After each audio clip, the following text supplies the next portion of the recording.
Thank you, everybody. Appreciate you joining us tonight for the Second Avenue Subway Phase 2 update. We'll get going shortly. We're just going to give folks a couple of minutes to trickle in here. So we appreciate you joining on time, and we will get going shortly. Thank you.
Once again, folks, thank you for joining us this evening. We will be getting going shortly. Just a couple more minutes to let folks trickle in, and we will get underway. Thank you.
Okay, everybody, thank you again for joining us this evening for the update on Second Avenue Subway Phase 2 station design.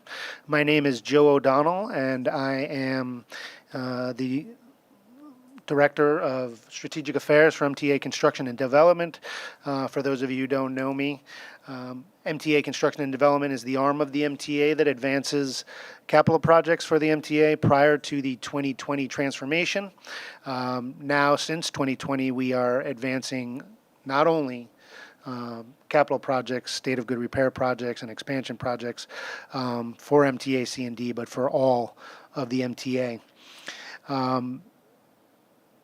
As I mentioned, we're here tonight to talk to you about design updates for the new stations for the Second Avenue Subway Phase 2 project.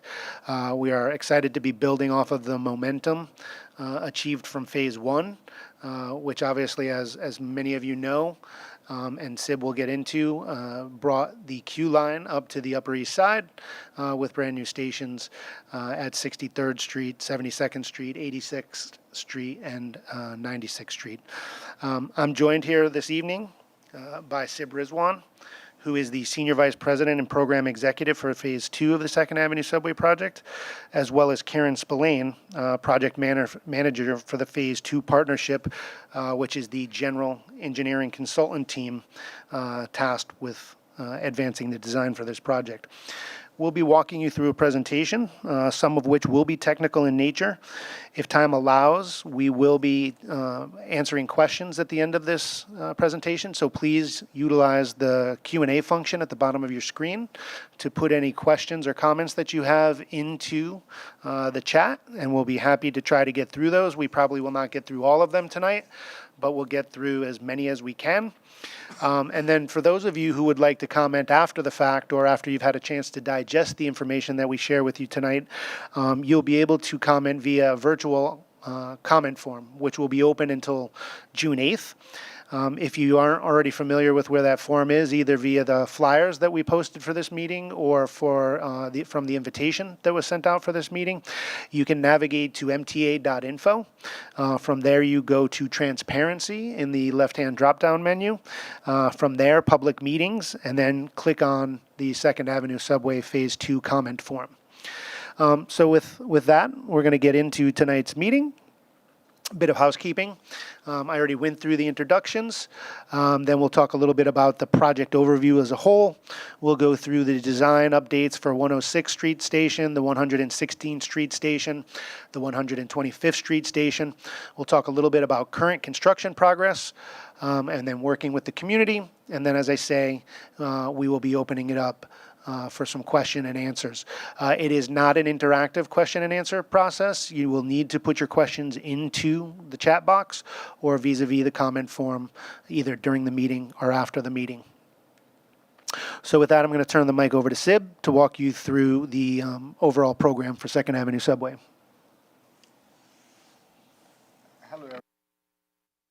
Hello, everybody. My name is Sib Rizwan. I'm leading the Second Avenue Phase 2 from the MTA side. First of all, thank you all for joining us today. Your time, interest, and voice matter because it's just not a transportation project. It's a transformative investment in East Harlem designed to bring long overdue subway access to tens of thousands of residents and businesses. The Second Avenue Subway Phase 2 will not only improve mobility, it will open doors to jobs, schools, healthcare, and opportunity. So let me walk you through what this next chapter looks like. But before we get into that, let me remind you, the Second Avenue overall program is much bigger than the Phase 2. The Phase 1 was completed back in 2017. And right now, what we're going to do is extend the line from 96th Street onwards. And Phase 3 and Phase 4 are planned for future. And when we go through our capital plans, we hopefully would execute these projects as well very soon. So, like I mentioned, the extension of the Q line. The Phase 2 extends the Q line from 96th Street all the way over to 125th Street. We're delivering 3 fully accessible modern stations at 106th, 116th, and 125th Streets. This extension connects directly to the Lex Avenue line and to Metro North which will dramatically expand travel options for all the citizens. But more than that, it brings the subway to a community that's waited for generations for it. It's not just about street and steel and concrete, it's about equity, connection, and progress. Now, looking at an aerial view of the alignment, the station locations were carefully chosen for maximum benefit. The first station is 106th Street Station, which will serve the dense residential area, as you see on this aerial view. 116th Street Station is a smart retrofit of an existing 1970s tunnel, saving time and money for all, not only MTA, but everybody who's a tax-paying citizen. And 125th will be a regional hub connecting subways, buses, and Metro North at a single transfer point. The good news is that each station is fully ADA accessible, elevators, escalators, wider platforms. It's a system built for everyone, from seniors to families with strollers. We have thought about everyone while we have designed this subway. This is East Harlem's turn to get the level of service that other parts of Manhattan have been enjoying for very long. Now, let me give you a little bit of overview and the complexities of the project as well. What this slide is indicating is the subsurface soil conditions.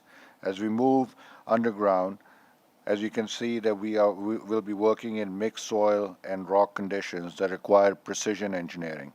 These tunnels will be several stories beneath the surface, built to minimize any surface disruption. So safety is paramount for us, and we're going to make sure that there is no adverse impact at the surface.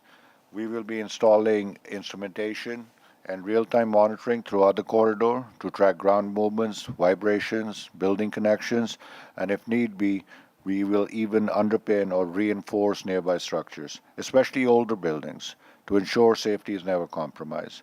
We've done this before, and we will do this again, with care, with transparency, and with your trust. Moving along, this represents the section along the 125th Street. As we get onto the 125th Street, we connect to the Lexington Avenue line and the future Metro North access. This curved section is technically challenging, but our team has conducted detailed geotechnical investigations and structural modeling to plan every foot of the alignment. This portion will also be instrumented and monitored carefully to ensure surrounding properties are not excavated during excavation. Again, I repeat, safety is our top priority from launch to final service. With that, I'm going to hand over to our design director, Mr. Kieran Spillane. He's going to take you a little bit deeper into the design attributes related to Phase 2 construction. Thank you. Thank you, Sib. So just going to go through all three stations very slowly, and I'll explain various features of them. All three stations are similar to each other. However, they are unique in terms of the location they are, how they'll be constructed, and then certain facets of each station which require us to be a little different from the others. There is continuity between all of New York City Transit stations. Fare arrays, ticketing, everything will be uniform with New York City Transit, and there will be a similarity to the Phase 1 stations that Joe mentioned at the beginning of the meeting tonight. So here at 106th Street, this station, this view is a bird's eye view looking towards to the east. Northern Manhattan, Bronx is to the left, and downtown would be to the right. And what you see here is the similarities for all three stations is we will have two entrances for each station, and then we will have what we call ancillary buildings at both the north and south extremities of the station limits. Those entrances will be ADA compliant. As Sib mentioned, there'll be a combination of stairs, escalators, or elevators depending on the configuration of each station. I'll go into that in a little bit more detail. And then these ancillary buildings will be standalone buildings that will basically serve as the lifeblood of the station. This is where we'll get power from Con Edison to power the stations, as well as in certain locations to power the trains that will serve along the line here. And those ancillary buildings will, in addition to where we get power from Con Ed, we will have ventilation facilities, basically for normal operations of the station, because we are underground. And then also during any type of emergency event, we'll be able to move air. If there's a fire event, we can remove smoke and heat, remove that from the tunnels or the stations. So each building has their own function. We will also be performing what we call air tempering for the stations, which makes it, in the summertime, we'll be able to do a certain amount of cooling for the public spaces as well as for equipment that goes in the station. So those are all be featured at the ancillary buildings. Each station, as I said, will have 2 ancillary buildings. So out of the 3 stations, we'll have 6 ancillary buildings. And at street level, a little bit different from what was done in phase 1, all our ancillary buildings will have a certain amount of street retail presence. So there'll be an active, vibrant use of the buildings at the sidewalk level, which will be a change, like I said, from some of the buildings you may have seen in the phase 1. So here at the southeast corner of 106th Street and 2nd Avenue will be our first ancillary building. And then directly across the street on the northeast corner of 2nd and 106th will be our station entrance for the station here. And then 2 blocks north at 108th Street on the southeast corner, we will have another second entrance. And then all the way up at 109th Street on the northeast corner will be our second ancillary building. So going through, here's just a simple cutaway of the 106th Street station. We will be constructing this via cut and cover methods. So basically we'll be opening the street from the surface. We'll be digging down. We'll be putting decking systems in to maintain traffic, both pedestrian and vehicular traffic through the area. This construction will be very similar to what was done down at 96th Street for phase 1. And so you can see here just a very simple, like I said, a cutaway view of the station once it's constructed. We'll have 2 tracks. We'll have an island platform, so almost identical to phase 1. We'll have a series of what we call vertical circulation elements, stairs, escalators, and the elevators that will take you from that island platform up to a mezzanine level. And then from the mezzanine level, we'll be able to access both of those entrances at 106 and 108 so that passengers can get in and out of the station from the street level. We'll also have ventilation facilities in the station, so you can kind of see up at that top right corner of the graphic. We'll have basically ductwork where we can provide air to and remove it from the station during normal and emergency conditions. So here is a view of that 106th Street entrance over on the northeast corner. So this is a view looking west towards 2nd Avenue. And basically you can see that little plaza area that was preserved. It'll be fitted out with a standalone entrance with a canopy. So to provide that continuity to phase 1 construction and also provide that amenity for the traveling public. A similar entrance will be at 108th Street, and to go from there.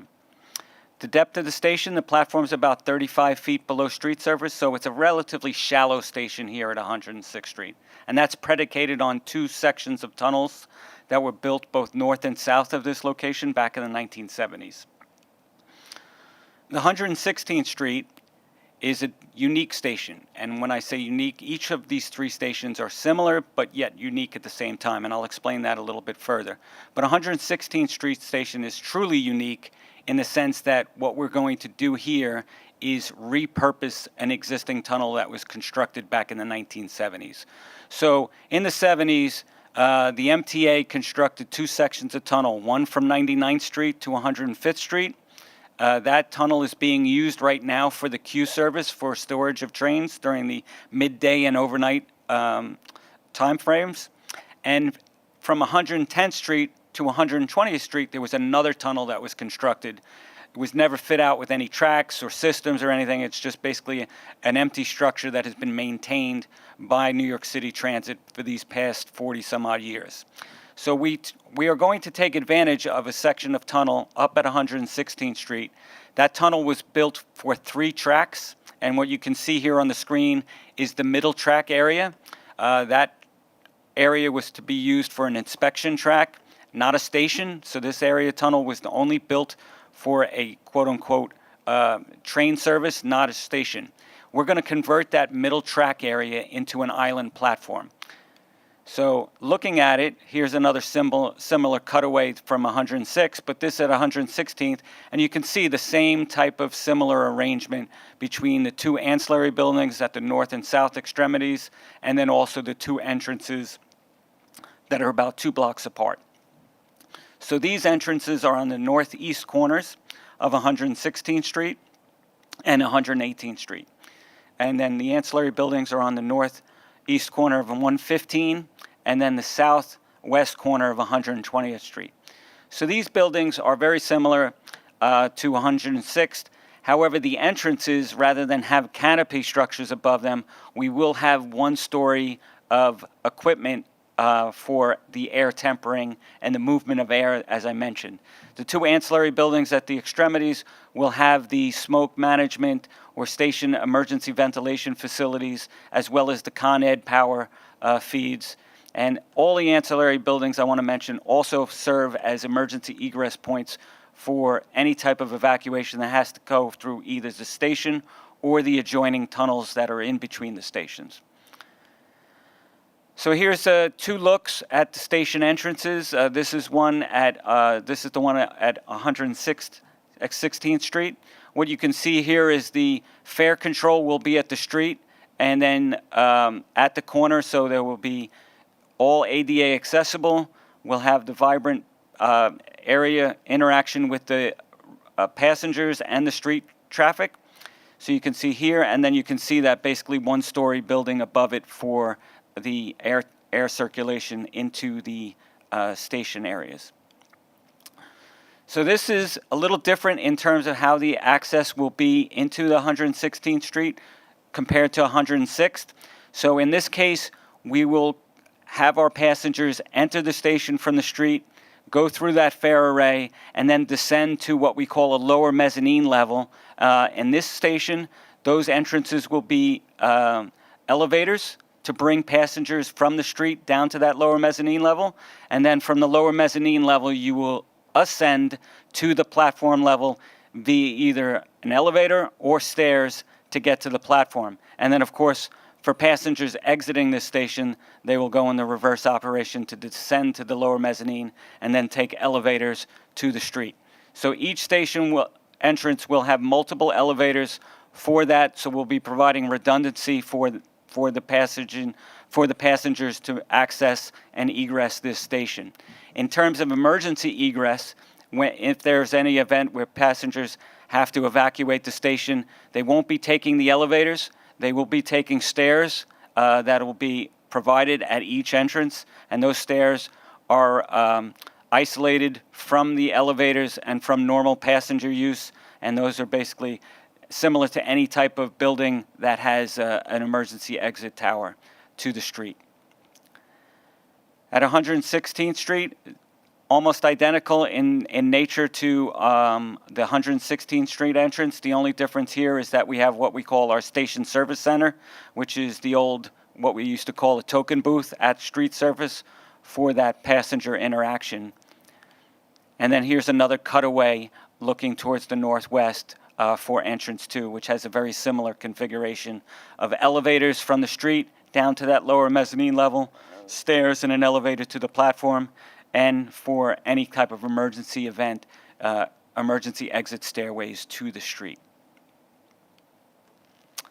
Just moving towards the north, 125th Street.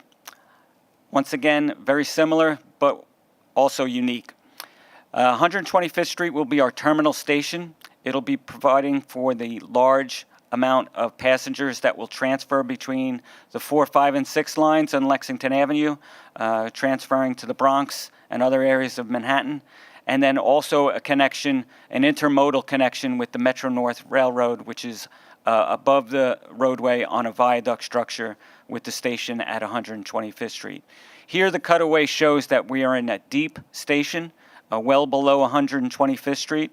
Our platform is about 120 feet below street surface, and that depth is really there so that we can construct this station by by doing what we call traditional mining methods.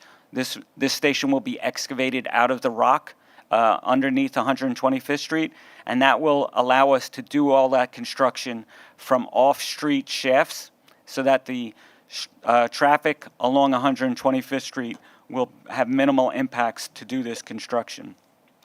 Here, one of the differences from the other two stations is our ancillary buildings are co-located with our entrances. So we still have two ancillary buildings to provide all those same functions that the other ancillary buildings do, but in this, they will be co-located with the entrances. So the entrances here will be on the southeast corner of Lexington and 125th Street. That will provide our intermodal intertransfer with the 4, 5, and 6 Lex line. And we will have two methods of making that transfer, one above the Lex line at an upper mezzanine level, and then we will also have a passageway that will connect underneath the Lex to bring it to that lower platform surface. And then over at Park Avenue, on the southeast corner, we will have another entrance that will serve as the primary intermodal connection with Metro North. Both these entrances will be ADA compliant. The entrance over at Park Avenue will also be a combination of elevators and an emergency exit stair tower. So very similar to the two entrances at 116th Street Station. And then, like I said, it'll be combined with the ancillary building for that basically power and emergency ventilation for that. Here's a cutaway of 125th Street. So 125th Street, like I said, will be a very large station in terms of accommodating all those transfers and those passengers who come from the surrounding neighborhood, accessing either the Q or the 4, 5, and 6. So this station is very similar to the stations on the Q line right now at 72nd Street and 86th Street in the sense that they are deep mine caverns. Similar to 106, we will have an island platform with a mezzanine, stairs, escalators, and an elevator that get you up to that mezzanine level where you'll be able to access either the elevators at Park Avenue or the elevators and escalators at Lexington Avenue to get to either the street or the 4, 5, and 6 line. And here are a few couple photo renderings of some of those entrances. So this is the entrance at Park Avenue. This is looking north. You can see the access from the street into the station itself and the Metro North Viaduct on the left side of the photo. Here's a similar location, a different view of that same location. This one's looking south from a bird's eye view. You can see the Metro North Viaduct on the right this time, and you can see we have a large presence on that southeast corner to access the queue here. And this is a view inside that entrance where you can see looking out towards Park Avenue and 125th Street to the right. And basically what we're showing here in the center is we have basically a glass, basically light well that brings air and light down to the station platform and mezzanine area down below. And here's another view of the Lexington Avenue entrance. So this one is looking towards the north. You can see 125th Street beyond that glass wall at the top right. There's escalators, stairs, and an elevator that access the street. This would all be within the paid area. The fare control would be up at the street level. And then you can kind of see in that center area where passengers would connect with the 4, 5, and 6 line. You can see the signage there on the wall. And then basically to the lower left would be a series of escalators descending down to get to the Q platform, which is well below 125th Street. And here's another rendering of the 125th Street platform, just giving you a view. For those riders who are familiar with the Q on those Phase 1 stations, you'll see that there's a definite similarity to the construction and design for each one of these stations. And at that point, I'll turn it back to Sib to go through contract status. Thank you, Kieran. Folks, let me just walk you through our Contract 1 status, which is essentially the utility relocations package. This is an enabling contract for our 106th Street station, which is to be built much later. However, as you know, that there are water, gas, electric, and telecom utilities all over Second Avenue, and we have to move these utilities out of the way into the sidewalk or side streets to make sure that we can trench and excavate the box for the 106th Street station. So this contract is already underway. You may have seen several crews on Second Avenue and on the side streets working in relation to relocating these utilities. It may seem like a bit of a behind-the-scenes work, but without them, we cannot move forward. But we've made tremendous progress here. We have completed some small bore waterworks already. On electrical works, we're about 60% complete, and we continue to make progress in terms of getting these utilities out of the way. Right now, we're currently mobilized on the west side of Second Avenue, and there'll be some sewer work followed by gas work and then the electric work on top of that. So we'll keep you updated on that. If you have any questions in relation to that, you can always reach out to our Community Information Center. They'll be able to provide you with latest and greatest updates in relation to this project. Also, we are making sure that any disruption caused to the local businesses is taken into account. And we're working with our community to make sure that we do not have any impact on their livelihood or their business operations. Now, quickly, package 2, which is essentially the centerpiece of phase 2, all these stations that we just described. The two stations, the 116th Street station and the 125th Street stations, structural works are going to be done as part of contract 2, along with all the underground tunnel boring operations. So this contract is currently in procurement. We are looking forward to our bid in July, and we will hold a special board meeting in August to make sure that we award this package and get on with construction. But what does it mean for you? So what it means for you is that you're going to probably see some minor site activity towards the end part of 2025. And then as we move into the first quarter of next year, more crews are going to be mobilized, and you'll see activity in relation to the cavern excavation for the 125th Street. And then we have to, at some point, start getting ready with the shafts and our launch box for the tunnel boring machine, which is on the 120th Street. So you will see a lot more activity beginning next year. But that's where the real subway extension will truly begin, and we really appreciate your support in getting this NEPA evaluation cleared, which is one of the last remaining hurdles for us. We would like to get an approval for this key task, and I thank you for joining us today and helping us move forward. Thank you.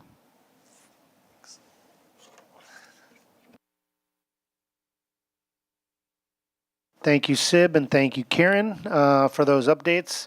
Also wanted to touch real briefly about community engagement.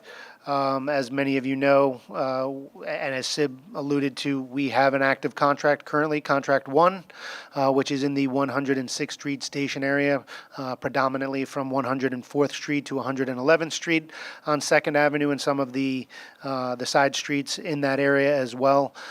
So we, right after the completion of Phase 1, thought that it was important to establish a presence and establish a community outreach team inside the East Harlem community. And with that, we've had a presence, a brick and mortar location at 69 East 125th Street since 2018. So well before we put any shovels in the ground here for this project, we've had a fully bilingual team at 69 East 125th Street, not only going out into the community and canvassing the community and meeting with the key stakeholders. And, you know, this is a very dense area of schools, clergy as well as NYCHA and public housing. So we've been out there early to make sure that we're spreading the word and letting folks know what's going to be going on and what to expect. The community outreach team not only walks the site on a regular basis, but we have a whole host of mechanisms to ensure that you have as much information as you need to make decisions about what's going to be going on right outside your windows at present day and for the foreseeable future.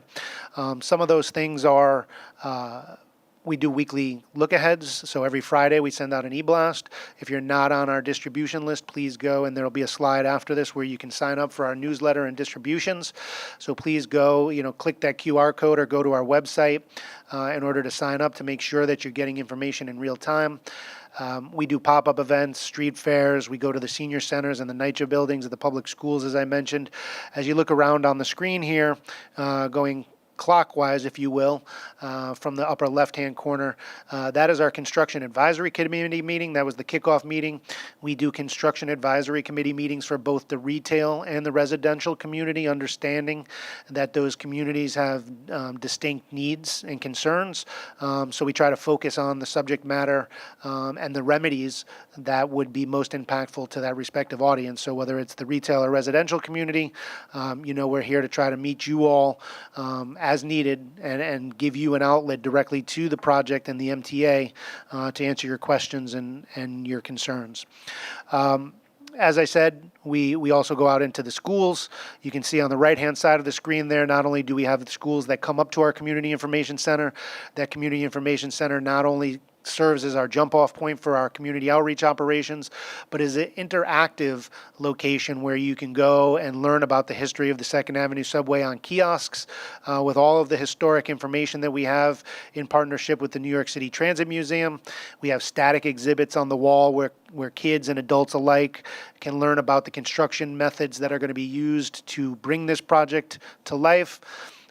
In the lower right-hand side, you see some of our outreach team members speaking with classes out in the schools themselves. We go into the schools and we try to make a direct correlation between the STEM learning that's going on inside the classroom and what we're doing outside in the street in their own backyards right outside their windows so that they can practically apply what they're learning in the classroom to what's going on outside. And then on the left lower hand side of the screen there, you see a smattering of the newsletters, the e-blasts, the brochures. We have these in English and Spanish. We've even translated them into Chinese, simplified Chinese for folks if necessary. So you can find all that information not only at our Community Information Center, but on the website. I do know that we have a whole host of questions that have been coming in throughout the course of this presentation, so we're going to try to address as many of those questions as we can. But again, also for those of you who may not have a question today, but after having thought about it for a little bit, we are going to keep that virtual online comment form open until June 8th, so you can submit comments at your leisure through that link. And in order to do that, you can go to mta.info. On the left-hand side, click on Transparency. Once inside the Transparency drop-down, you'll click on Public Meetings and Hearings. And at the top, you'll see the link to this meeting, and right underneath that is the form for comments. So let's take a look at some of these questions. There's a lot of repeat questions, so we're not going to go through every single one. And some of them are not necessarily germane to the subject matter for tonight, but still germane to Second Avenue Subway and the overall program. So we will get to those. If not tonight, we will certainly put together a document of responses, and we will post that to the website and let you know when that is available as well. So Karen and Sib, just looking at some of the immediate questions and some of the more duplicative questions, which signify to me that multiple people have that on their mind. Those questions are, why are the entrances for Phase 2 different than those at 82nd, 96th, and 72nd of Phase 1? So in order to answer that question, we have to look at what's out there in the neighborhood when we selected the sites. So for Phase 2, we really set up to look to minimize the amount of construction impacts, the amount of impacts to the community and the residences and the businesses that are there. So we targeted areas that are open, like today. So at 106th Street, if you look at those two entrances at 106 and 108, there are no buildings on those sites. So we have standalone entrances that can access that station. There's also, we looked at the east side of 2nd Avenue so that we could minimize utility impacts because there's a very large telecommunications duct bank underneath the west sidewalk. So all your phone and communications that come in to the neighborhood come in via that western sidewalk. So rather than disrupt that, we look to put the entrances on the east side. When we get up to 116, once again, because we're working in that existing tunnel, how we can convert that, I mentioned that center track area. That center track area is a perfect length of a 10-car Q train. So we're able to utilize that and convert that to the active platform. And that means we were fixed on where we could go ahead and locate those two entrances to get down to that platform. So once again, we targeted areas that had basically minimal amount of buildings, or maybe some of those buildings were vacant, and that's why we look to those locations. And then at 125th Street, those entrances are really there to serve that, basically serve the community. At Lexington Avenue, like I said, this is going to be a station complex. The station will basically serve both the Q and the existing 4, 5, and 6 lines. So that Lexington Avenue is key for us to locate that station entrance. And then similarly, on the southeast corner of Park is where we'll have that presence for the neighborhood so that the neighborhood can access the Q as well as the 4, 5, and 6 line if they need to stay underground to access that, but also to get that passenger transfer, the intermodal transfer between the Metro North Railroad and the Q and the subway. So that needed to be at Park Avenue. And if you look at that site today, both those sites have been, they're vacant of buildings right now. So it's perfect for us to come in, construct our entrances and ancillary buildings, and then allow for active uses within the community for those services for the subway. Thanks, Karen. Quite a few questions on 106th Street, 16th Street and the design there. So why elevator only at 116? So part of the conversation is, once again, is how do we get into that existing station box? So once again, the area for that was constructed back in, that whole area was done for construction of the 2nd Avenue subway back in the early 1970s, basically around from 1971 to 1975 or so when that construction was done. So the street was opened up at that time. The community felt those impacts. They endured those impacts, and they never got the subway service as a payoff for that pain that they had to live through. So what we're looking here is how do we convert that subway box into an active station? And key is how do we get people in and out of that station? So in order to minimize those disruptions back to the community that you live in, we want to come in underneath that existing box. So we go a little deeper in terms of bringing people down. And as I mentioned, we also want to minimize the amount of impacts to the residences and businesses at those locations. So we want to minimize our footprint. And so if you think about going down, that lower mezzanine will be about 57 feet below street surface. So 57 feet is about 4 to 5 story building. And so in order for us to get people down that 5-story building, the easiest and most efficient way is to provide a bank of elevators. So it's not a single elevator, it's not 2 elevators. We'll have a combination of 7 elevators at these 2 sites to bring passengers down to that so that you could get to the lower mezzanine as you see on the screen, and then from there you can access the platform very easily. Now this is not unheard of in New York City Transit construction station configurations. Normally, the New York City Transit subway system was built 100 plus years ago. It was done by cut and cover work. It was very shallow. So when you're familiar with most of the subway stations, you descend a set of stairs and then you go right to the platform.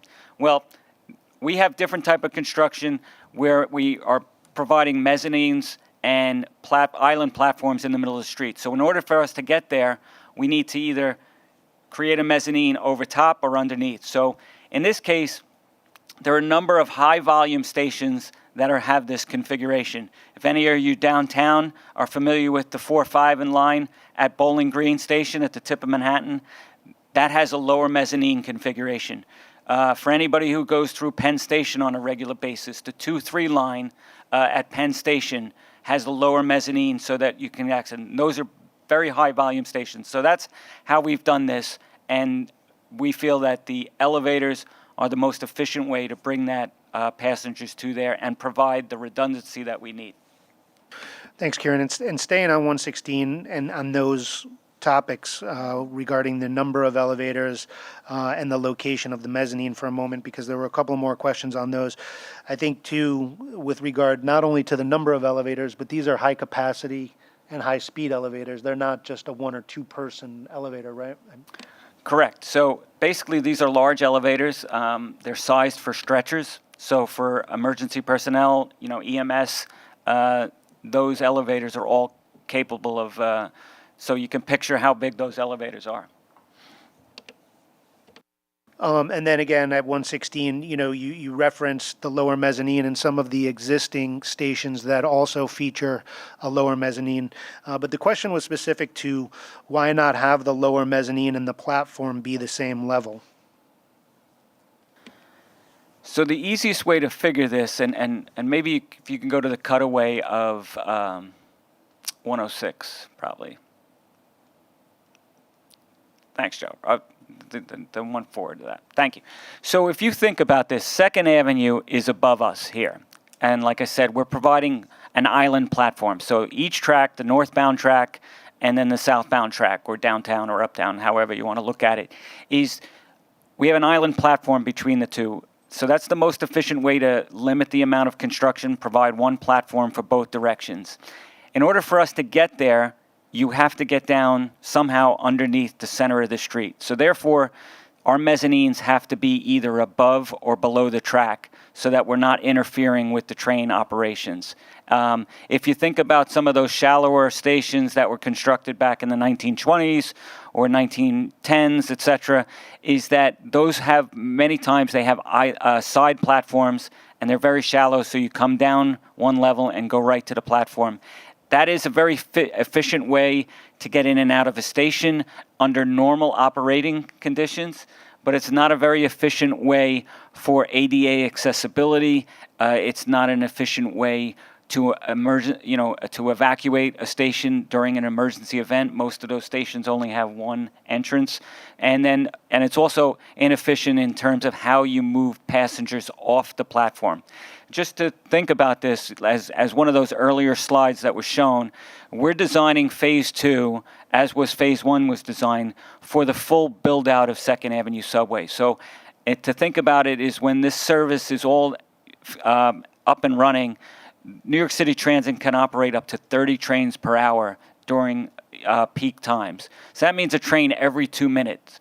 And so we need to get people off those platforms in a quick, efficient manner so that by the time the next train comes in and people get off that train, that they're not waiting on top of each other. So that's where the key efficient use of a mezzanine comes in so that we can get people in and out quickly and efficiently. Thanks, Karen. At 116th and 125th, folks have inquired as to the seemingly exposed nature of the fare arrays. Has there been any consideration at those two stations to protecting those elements from the elements? Certainly. So, Joe, if you go to one of those station renderings of the one at Park Avenue, for example. Yeah, or you could stop right here. So basically what we have here is, if you notice that one canopy rendering of at 106. So we're introducing some type of similar nature at all 6 entrances we're doing for Phase 1 with a certain amount of canopy. So this is the one at 116th Street. You can see that, as I mentioned earlier, is we're going to have a second story at this location above there. And so the fare array will be set back off the sidewalk at street level. What we're not showing here is there will be some type of measure that those canopies will extend out over the sidewalk to provide a certain amount of weather coverage, during rain events and things like that. And then, of course, there will be some type of control for those rare occasions when New York City Transit has to basically lock a station for whether it's a blackout information or there might be a police event or some type of reason. So that would be provided here. So there will be a certain amount of control at all three stations. And then if we go just to the one rendering at Park Avenue, that where I was talking about the light well, what you'll see here is there you can see that there's a certain amount of glass and setback. Once again, you can see a bit of a canopy structure there to tie that continuity and similarity between all 6 station entrances. So the fare arrays will be set back from the street to a certain degree. And again, just piggybacking off of that, the question was, what is the benefit of having the fare array at the street level as opposed to the mezzanine level, say? So it's really about control. And so, I mean, for most of us, we're all subway riders. We know is that we want to make sure that our subway environments are safe and secure. And so that the best way to do that is make sure that once people enter, whether it's at street level, the mezzanine level, you're getting on those elevators, that we want to have our paid customers in there. So wherever possible, we want to locate the fare control as close to the street as possible. Thank you. Let's see, what else do we have? So there have been a fair amount of questions about station art. Will there be art as part of these new stations similar to Phase 1? Yes, each station will have a certain amount of what we call arts in transit. So there will be spaces provided for artists to come in. And so that those details will be worked out as we progress our design. But each station, whether it be the entrance or in the platform or mezzanine area, will have spaces reserved for artwork. Thanks. Let's see. There's been a fair amount of questions about environmental monitoring. As a matter of fact, we talked a little bit about Contract 1, which is currently underway. For anybody who lives, works, or traverses through that 106th Street station area, as I mentioned, from 104th to 111th, there is already a host of monitoring in place for not only air quality, but noise, as well as geological sampling, testing for movement and vibration. Do you want to talk a little bit about that, or? No, just Joe, what you covered. So we're going to have the full gamut of monitoring in place, whether it be like noise, air quality, et cetera, but also for all the existing structures, whether it be buildings, utilities that are out in the streets, so we're not going to disrupt the utilities in terms of vibration and settlement. Those will all be monitored basically before construction starts, during construction, and then after construction for a certain time frame period. Yeah, and again, we are currently implementing that, or it has been implemented as part of that Contract 1. What Kieran alluded to is we go in and we do a baseline and understand what the conditions are already before we get there, and then we monitor. And when we monitor, we set several levels. We set an alert level, which is significantly lower than the action level, so that we are aware of if something is negatively or reacting negatively to the work that we're doing, or reacting in an unexpected manner, so that we could take a look at it before it gets to the level where there would be a negative impact and we are forced to take action. Right. So again, just to again repeat what Kieran said, we are monitoring presently and will continue to monitor throughout the life of the project for not only air quality, but noise, for vibration, and for building movement, tilting and swaying, etc. Let's see what else we have here. A lot of questions about whether we're going to continue tunneling west with the tunnel boring machines. I don't know that we have a definitive answer on that yet, do we, Sib? We most definitely have a SAS West concept, which is currently under review. and more to come on that. But at the moment, we're still focused on building these 3 stations. Thank you. If, Joe, just to add to that, is that all the construction for Phase 2 to bring the service to 125th Street would not preclude any type of future expansion. Similarly, there was a bunch, or there are a bunch of questions about, have we considered a connection between the New York City Transit and the Metro North station at 125th Street? So in order to, if you're asking, if the question was asked about having like more of an intermodal facility Correct. versus that. So the easiest way, and this slide on the screen is the perfect example. So you can see Metro North is about 25 feet above the street surface with their platforms. They have 2 island platforms between 3 tracks. And then what we will be doing is we'll be at perpendicular to that in 125th Street, and we'll be 122 feet below street surface. So a total, vertical distance between the various platforms is, over 140 feet. And the easiest way to do that for the most efficient is to bring our New York City Transit passengers, whether they're coming from the Q or if passengers want to use the Q platform to access this area from the 4, 5, and 6, they have to go through the fare array, and then they will make that intermodal passage connection by either using the existing stairs, elevators, etc., to access the Metro North, and then of course the Metro North and New York City is also looking at better ways to accommodate that intermodal transfer at street level for the future. But in terms of what Second Avenue Phase 2 is providing is what you see on the screen. We're going to bring the subway to this corner for that intermodal passage connection.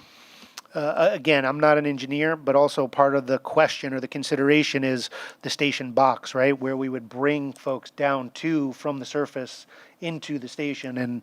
And so it needs to land inside where the civilians would be, for lack of a better word, right? So Right.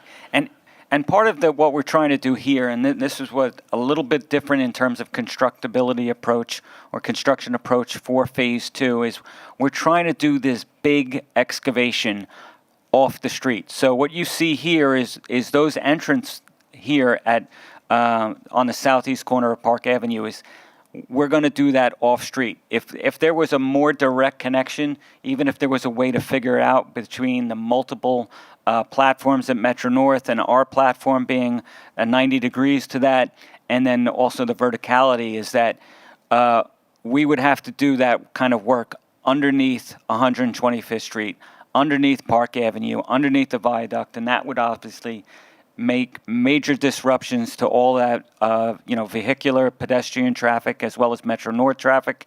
And so this way, it's a much more seamless and efficient way of doing construction and providing that same level of connectivity. thank you. Specifically at 116th Street, the question is, can the emergency egress stairs be used as normal stairs as well, like stations at Bowling Green and Penn? I think the distinction is the stairs at Bowling Green and Penn are not emergency egress stairs. They are, specific entrance and egress stairs, but can the emergency egress stairs at 116th be used by civilians? So the present concept that we're showing there is that the emergency egress stairs would be basically emergency use only. And the main reason for that is security. So this is a little bit different than Bowling Green, where you see is even though Bowling Green has a lower mezzanine, it's a relatively shallow rise. Here, our mezzanine is going to be, like I said, it'll be about 57 feet below street surface, which once again correlates to about a 4 or 5 story building. So that's a fairly steep rise for providing that for normal passage use. So really, in terms of security, to have it as an emergency exit stair is the most efficient way of providing that kind of separation for that use. Thanks, Kieran. A couple of questions about existing work. Will there be a phased opening for the three new stations, or will they wait to be opened all at the same time?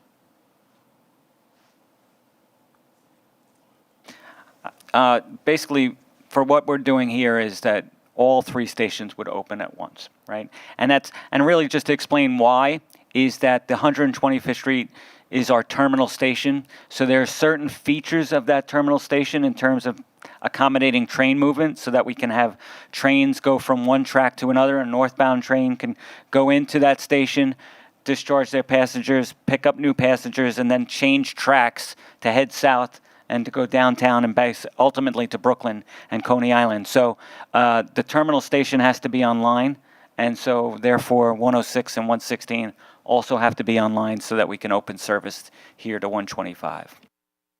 I think this is a good opportunity to talk about some of the technical terms. I think we sometimes forget that not everybody speaks the same language that we do. So when we talk about terminal station or tail tracks, those tail tracks not only serve as an opportunity for us to lay up trains, for the start of rush hour service the next morning, so that folks who are in East Harlem are not having to wait for a train to come all the way out of a Coney Island yard, say, but also to remove trains from service that may have issues, right? So if those tail tracks and the terminal station are not operational, then we don't have that flexibility to start service at 116 and 106 and head south. Correct. The whole phase two is a system, and so it has to be constructed, completed, and brought into operation so that we can extend the queue to Harlem. And obviously, it works in conjunction with what was done in phase one, and also the legacy system that takes the subway from 63rd Street all the way to Coney Island. Similarly, we've mentioned, the ancillary buildings on multiple occasions. Can you go into a little detail about exactly what the purpose and configuration of it? What is in an ancillary and what's its real function? So with modern stations for transit facilities, we have to build it to the New York State Building Code and also what's called NFPA 130, which is the National Fire Protection Association. And 130 means a standard for rail transit. So there are many life safety features that we have to provide for a new station. And most notably that those are for basically redundant power systems. So during a power failure, we can still operate and move people safely in and out of that station. So that's why each ancillary building will have 2 hookups from Con Ed. So under normal circumstances, each hookup from Con Ed will provide 50% of the power requirements.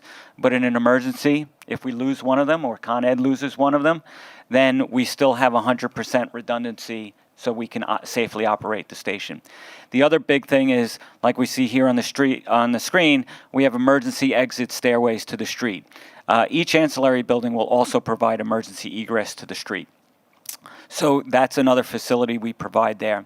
And then lastly, one of the biggest ones that we do is we do what we call emergency ventilation facilities. So each ancillary building will have 4 large fans.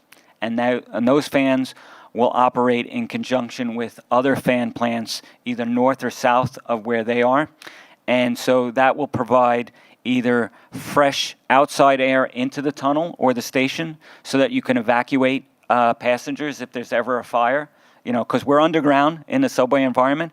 If there's any type of fire, you don't have the ability to get fresh air to evacuate. So these ancillary buildings will provide fresh air in the direction that we bring people out of the station in an evacuation. And we also, and that's why this ancillary buildings are used in concert with each other. So other ancillary buildings are actually extracting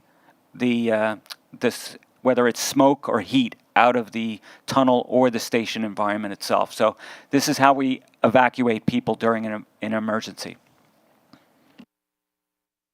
Even a more practical application of it too is just the day-to-day, fresh air intake and exhaust from the station. For those of you who are familiar with the existing station, we currently use grading system to get air into and out of the stations and the tunnels. The train acts like a piston, pushing and pulling the air through. Those fans will not only be utilized in an emergency situation in those ancillary structures, they'll be used to pull and push fresh air into and out of the station on a regular basis too, yeah? Correct. So, yeah, we have various code requirements for the New York State Building Code to move air in and out of public spaces. So, right, Joe, they'll provide that additional service. Some questions about the stations themselves. We're still a bit of a ways out from the fit out of the stations, obviously, but there's a lot of talk on here about whether they will have platform doors and existing safety features. If we, I certainly, I know we will consider all of that, but depending on what the MTA ultimately chooses as its definitive platform configuration. But Right. So basically, the final design of the systems and finishes is underway, where we're looking at what type of architectural finishes, what the station will actually look and feel like when they're in there. But we can say that there will be a certain similarity to what was done in Phase 1 in terms of the use of granite tiling for the floors. We'll be using a variety of systems for the walls, treatments, ceilings, and in even the exterior skin of the building. With respect to platform screen doors, that's a system-wide MTA type of decision, but I can say that these stations will be designed to accommodate screen doors if the MTA is to implement them. So just to get a feel for each one of these platforms, the platforms will vary between 27 feet wide to 30 feet wide, which is a fairly narrow range, but basically we have 27 feet, 28 feet, and 30 feet in width. They're all basically straight, so what we call tangent track, so the track is perfectly straight in this area, so the full length of all the platforms are ADA accessible, and so the geometry of the platform lends itself to that as well. I know you touched upon it when you went through some of the design of each of the stations and talked about, a real concerted effort by the MTA to ensure that there's no dead space on the street. As a lesson learned from Phase 1, we were going to be, putting in programmable spaces at the street level. But the ask here is, will there be any retail spaces similar to 34th Street inside the stations? So we're still looking at how we can provide certain amount of concession space within the station proper, whether it be the platform or not. Most likely, there's probably only one or two candidates for that, but that will be determined later on. But definitely at street level, so all our ancillary buildings will have a certain amount of street level, and we're providing for flexibility in terms of what type of use would be in those. So there's multiple uses being provided there. I think I keep turning it off. Sid, we got a question here about what is the, given where we are in the process, what is the projected opening date of revenue service?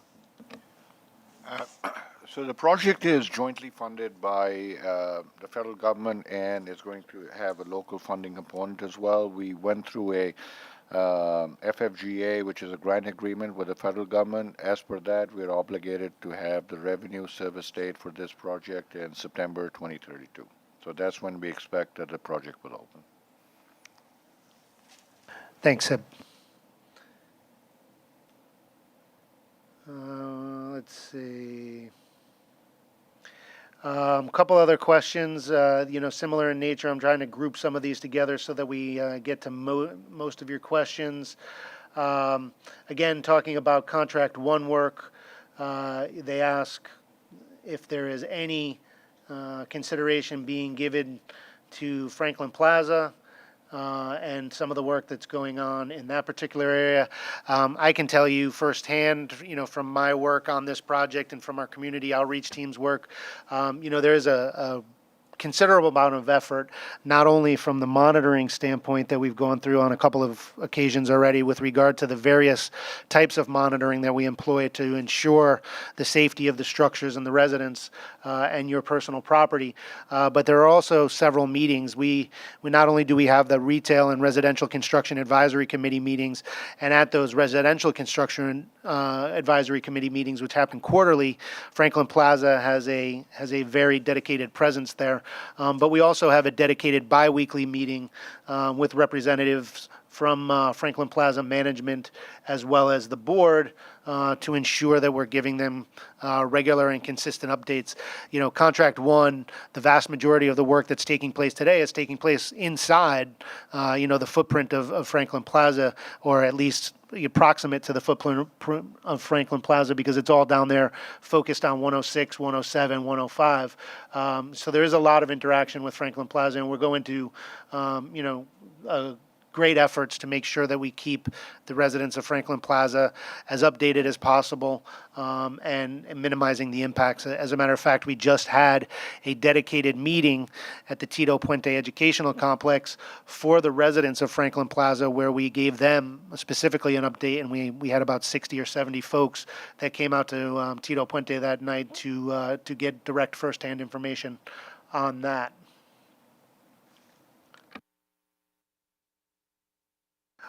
With regard to the work specific to contract two, what do we anticipate the level of street level activity for phase two work, or contract two rather, sorry? Like I mentioned earlier on when I was talking about progress on contract two, I mean, we do not expect any major disruption on the street this year. But early first quarter of next year, that's when the major work's going to start. We're going to start sinking shafts and getting ready our launch box for the TBM works. And then along with that, we've got to start with our excavation works for 125th Street Station. So the first quarter of next year, that's the first time that you're going to see some significant construction work on site. Right, and just to elaborate on a little bit in terms of impacts that you'll see at the street.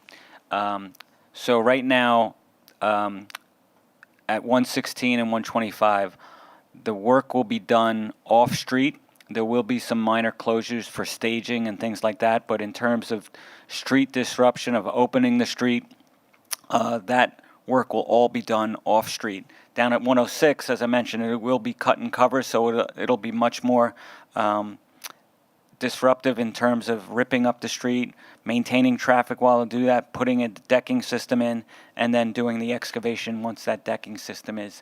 And for those of you who might have been familiar to when the 96th Street station was constructed, about a decade ago or so, that was the type of construction that was done there.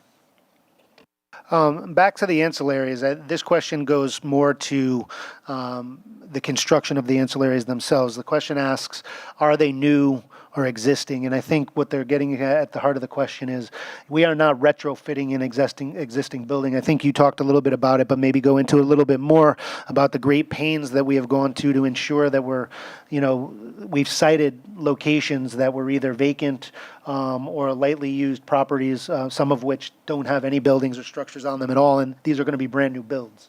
Yeah, all the ancillary buildings will be brand new construction, and they'll be purpose built. So, like I said, they'll go down to make the connection into the subway tunnel and the station structure, but they'll also provide space for retail, as we used, emergency egress, and then of course for all the fans and electrical equipment that will go in those buildings.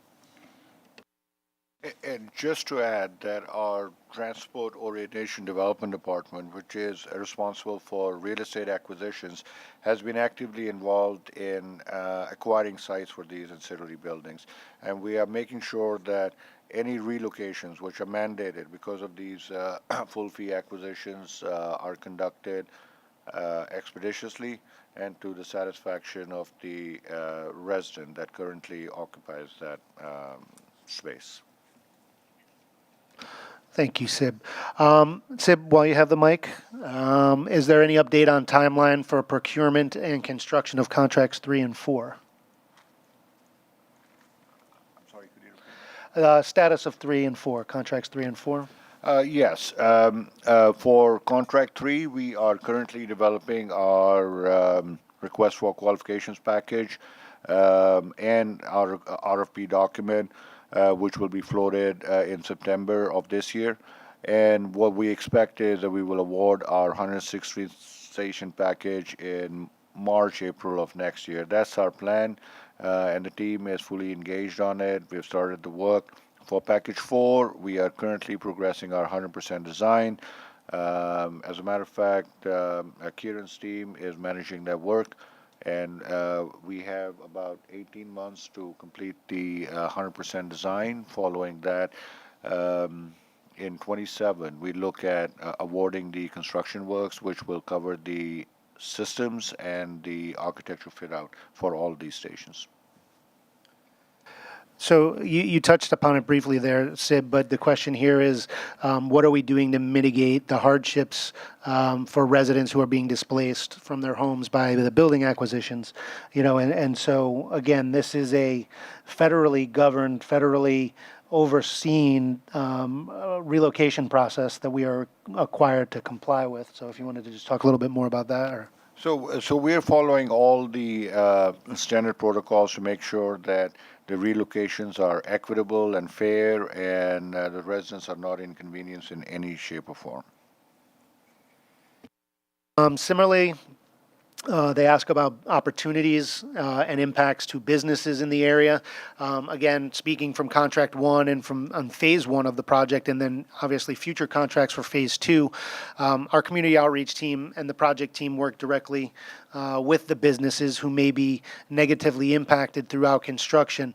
Not only do we have the construction advisory committee meetings, the retail construction advisory committee meetings, where we meet directly with those business owners, to provide them information as to what they can expect and what we can do to potentially mitigate, because there are ways that we anticipate the means and methods that we anticipate being able to employ to construct this project and what the impacts of those means and methods are.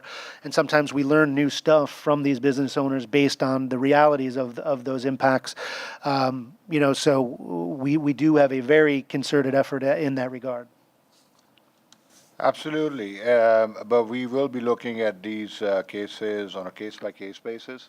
If there is a concern, I would encourage anybody to bring it up to our, as a matter of fact, community reach out team and express their concerns, and we would look at it. And in the event that we think that we have placed a certain business into hardship, then we can explore ways of making sure that we find out a way how to address that. Yeah, similarly to the monitoring program, where we go in and we establish a baseline, we track the levels throughout and then even after the project. Similarly, we go in and we track the existing the businesses on First Avenue, Second Avenue, and Third Avenue inside the project corridor. So what we'll do is we will go in and we will do a survey of all of the existing businesses prior to us getting there and doing our work, and then we will take the pulse of that to see how things are being impacted over the life of the project. During the project, our outreach team works with these commercial and retail establishments, restaurants, mom and pop shops, florists, etc., to work with them to find out what the impacts are. Sometimes it's there's a work zone in front of a business and the concern is over visibility. We'll work with that business. We will pay the MTA vis-a-vis our contractors will pay for the design, fabrication, and installation of signage on our work zones to let folks know that those businesses are open and operational during the construction. Similarly, we'll put wayfinding signage at the beginning and the end of blocks where we have a considerable presence on that block to let folks know that XYZ business is in fact open and they should continue to proceed down that block for that business if they're not aware. So we do try to work with the businesses to minimize those impacts by helping with the marketing and keeping the word out that they are open and operational. I thought you had a comment. Question for the two of you. Again, this is something that I know we have ongoing dialogue on. I don't know that maybe our TOD team, but can there be housing or third-party development over the ancillary structures? Yeah, so I'll take that one, Joe, in the sense that, we have the 6 ancillary buildings associated with the 3 stations. We also have an ancillary building west of Lenox Avenue or Malcolm X Boulevard on 125th Street. Basically, out of the 7 sites that we're looking at the possibility for 4 overbuild potential. So, and the only reason we're not doing it at the other 3 sites is that there are ground conditions that prove that it's not economically feasible to build on top of our ancillary structures at those locations. Thank you. Let's see.